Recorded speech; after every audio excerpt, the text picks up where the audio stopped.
اللہ سبحانہ و تعالیٰ کے پاک نام سے شروع جو بڑا مہربان اور نہایت رحم فرمانے والا ہے۔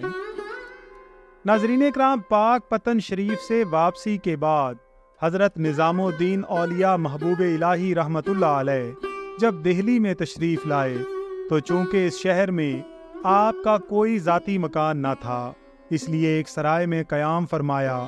کچھ دنوں تک اس سرائے میں رہے، پھر دہلی کے ایک امیر شخص روات ارض کا مکان خالی ہوا جو کہ حضرت امیر خسرو رحمت اللہ علیہ کے نانا تھے۔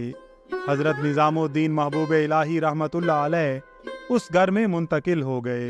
یہ گھر بہت بڑا تھا، اس کی 3 منزلیں تھیں اور پہلی منزل میں سید محمد کرمانی رحمت اللہ علیہ اپنے اہل و عیال کے ساتھ رہائش پذیر تھے، جبکہ دوسری اور تیسری منزل حضرت محبوب الہی رحمت اللہ علیہ نے لے لی۔ دوسری منزل پر اپنی رہائش رکھی اور تیسری منزل اپنے مریدوں اور عقیدت مندوں کے لیے مخصوص کر دی۔ اس منزل میں کھانا وغیرہ پکانے کا اہتمام بھی کیا جاتا تھا۔ ابھی اس مکان میں رہائش رکھے آپ کو تھوڑی مدت ہی ہوئی تھی کہ روات ارض کے بیٹے جو کہ اپنی جاگیروں پر گئے ہوئے تھے واپس آ گئے اور اپنا مکان فوری طور پر خالی کر دینے کے لیے کہا۔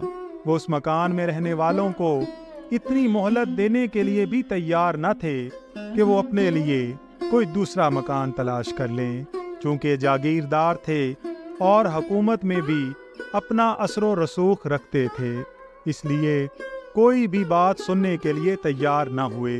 اس کے ساتھ انہوں نے حکومت کے کارندوں کو بھی بلوا لیا اور فوری طور پر مکان خالی کروانے کے لیے تیار ہو گئے۔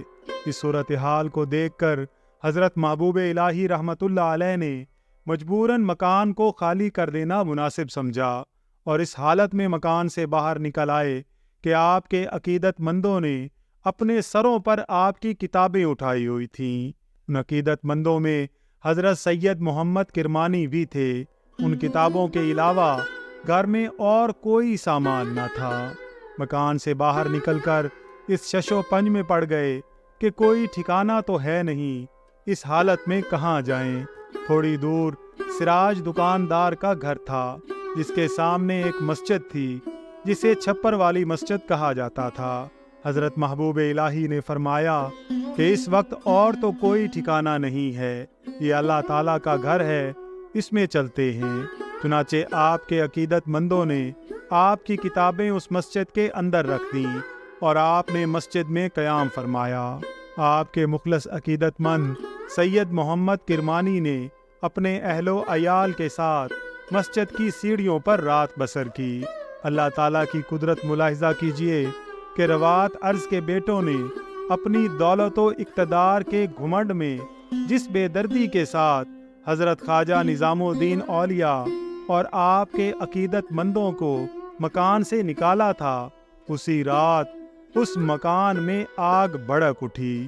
آگ پر قابو پانے کی بہت کوشش کی گئی لیکن آگ پر قابو نہ پایا جا سکا۔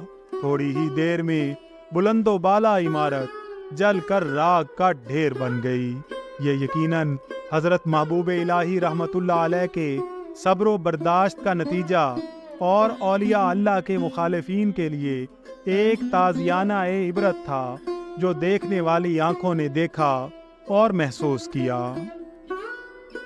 ایک دفعہ کا ذکر ہے کہ مولانا وجیہ الدین حضرت محبوب الہی رحمت اللہ علیہ کی خدمت میں حاضری کی نیت سے روانہ ہوئے۔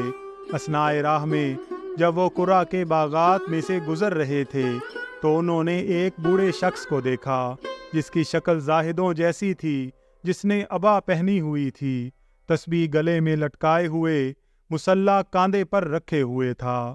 اس نے قریب آ کر مولانا کو سلام کیا اور گفتگو کا آغاز کرتے ہوئے کہنے لگا کہ میں بڑی دور سے آ رہا ہوں، بہت سے علمی معاملات میں مجھے کچھ علمی مشکلات پیش آ گئی ہیں جن کو میں آپ سے حل کرانا چاہتا ہوں۔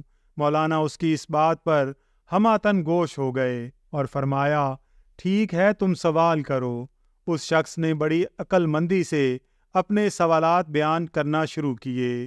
مولانا نے اس کے سوالات کے نہایت تسلی بخش جوابات دیے اور پھر اس سوچ میں پڑ گئے کہ یہ شخص تو اس شہر کا رہنے والا نہیں ہے، پھر اس نے اس قدر علوم کہاں سے حاصل کیے؟ مولانا کو سوچ میں پڑے دیکھ کر اس شخص نے پوچھا کہ آپ کہاں تشریف لے جا رہے ہیں؟ مولانا نے جواب دیا کہ میں حضرت خواجہ نظام الدین اولیاء کی خدمت میں حاضری کی سعادت حاصل کرنے کے لیے جا رہا ہوں۔ وہ شخص کہنے لگا کہ میں تو ان سے بہت مرتبہ مل چکا ہوں، وہ اتنے بڑے عالم نہیں ہیں جس قدر پائے کہ آپ عالم ہیں۔ اس قدر بلند علمی مرتبہ رکھنے کے باوجود آپ ان کے پاس جا رہے ہیں۔ مولانا کی یہ بات سن کر ٹھٹکے اور فرمایا، ایسا ہرگز نہیں ہے، یہ تم نے کیا بات کی ہے؟ حضرت محبوب الہی تو علم کے سمندر ہیں اور آپ کا باطن علم لدنی سے منور اور آراستہ ہے۔ اس شخص نے اس بات پر پھر اصرار کیا اور کہا کہ میں نے نظام الدین سے کئی مرتبہ ملاقات کی ہے، ان کے پاس اتنا علم نہیں ہے، آپ ان کے پاس کیا لینے جا رہے ہو؟ مولانا وجیہ الدین نے لا حول ولا قوت الا باللہ العلی العظیم پڑھتے ہوئے فرمایا کہ یہ تم کیا الٹی سیدھی باتیں کر رہے ہو؟ وہ شخص جو کہ مولانا کے بالکل نزدیک ہو کر گفتگو کر رہا تھا، یہ سنتے ہی مولانا سے ذرا فاصلے پر ہٹ کر کھڑا ہو گیا۔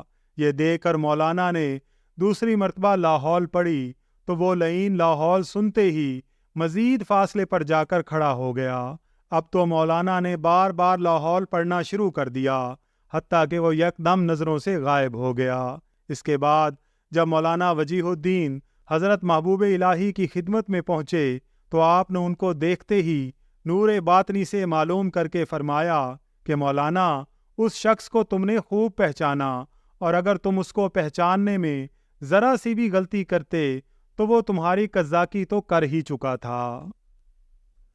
حضرت قاضی محی الدین کاشانی فرماتے ہیں کہ علاء الدین خلجی کے عہد حکومت میں مجھے نظر بند کر دیا گیا اور بہت دنوں تک نظر بند رہا۔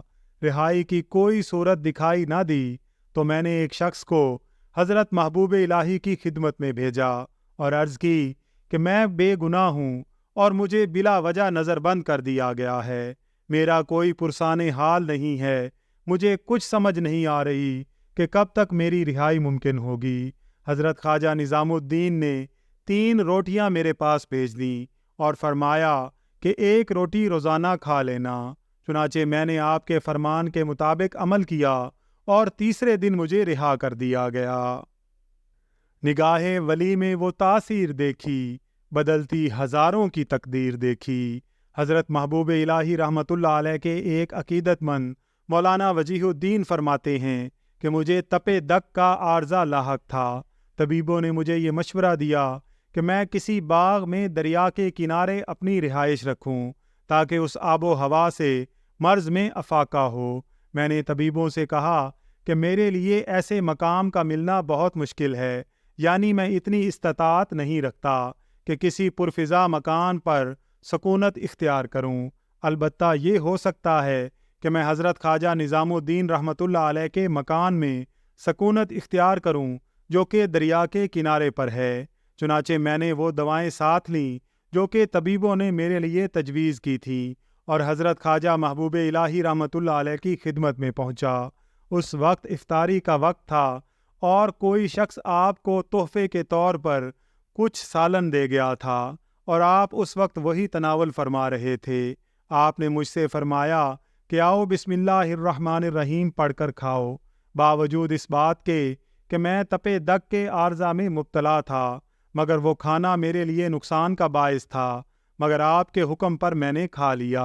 اس کے بعد جب میں آپ کے پاس سے اٹھا تو مجھے مرض سے مکمل طور پر شفا مل چکی تھی اور مجھے علاج کی قطعاً ضرورت نہ تھی۔ ایک مرتبہ دہلی میں کئی دنوں تک بارش نہ ہوئی۔ لوگ بارش کے نہ ہونے سے بہت پریشان تھے۔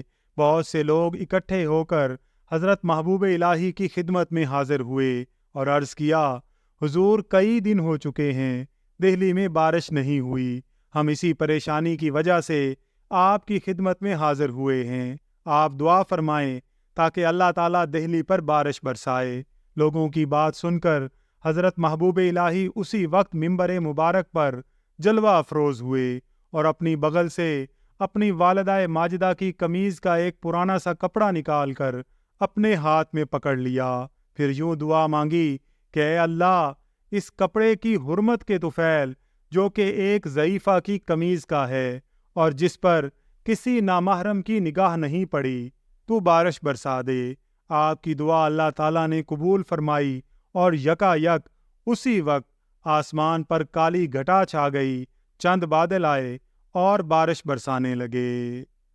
حضرت محبوب الہی کے با کمال مرید مولانا معی الدین انصاری رحمۃ اللہ علیہ فرماتے تھے کہ میرے گھر میں کوئی اولاد نرینہ نہیں ہوتی تھی، میں اس نعمت سے محروم تھا۔ چونکہ میری بیوی بھی آپ کی مرید تھی، اس لیے میری بیوی نے مجھ سے کہا کہ حضرت محبوب الہی کی خدمت میں جاؤ اور آپ سے عرض کرو کہ میں اولاد نرینہ کی نعمت سے محروم ہوں اور چاہتا ہوں کہ میرے گھر اولاد نرینہ کی پیدائش ہو۔ چنانچہ اس غرض سے آپ کی خدمت میں حاضر ہوا اور اس بارے میں آپ سے عرض کی۔ آپ نے میرے لیے ایک روٹی اور کھجور منگائی، اس کے بعد مجھ سے فرمایا کہ اس روٹی میں سے تھوڑا تھوڑا کھاؤ، یہاں تک کہ جب تم اپنے گھر والوں کے پاس پہنچو تو یہ روٹی ختم ہو جائے، پھر جب تم اپنے گھر میں داخل ہو جاؤ تو یہ کھجور اپنی بیوی کو دے دینا تاکہ وہ اسے کھا لے۔ اللہ تعالیٰ تمہیں ایک صالح بیٹا عطا فرمائے گا۔ مولانا معی الدین انصاری فرماتے ہیں کہ میں نے آپ کے فرمان کے مطابق عمل کیا، اللہ تعالیٰ نے اس کی برکت سے مجھے ایک انتہائی صالح اور نیک سیرت فرزند عطا فرمایا، یعنی آپ کے گھر مولانا نور الدین محمد انصاری کی ولادت ہوئی، جو کہ نہایت باعمل عالم اور فضیلت والے تھے۔ ناظرین اکرام، ویڈیو پسند آئی ہو تو اس کا اظہار کمنٹس میں ضرور کیجیے گا۔ اللہ تعالیٰ سے دعا ہے کہ اللہ تعالیٰ حضرت محبوب الہی رحمۃ اللہ علیہ کے صدقے ہمیں بھی راہ ہدایت پر استقامت عطا فرمائے۔ آمین یا رب العالمین۔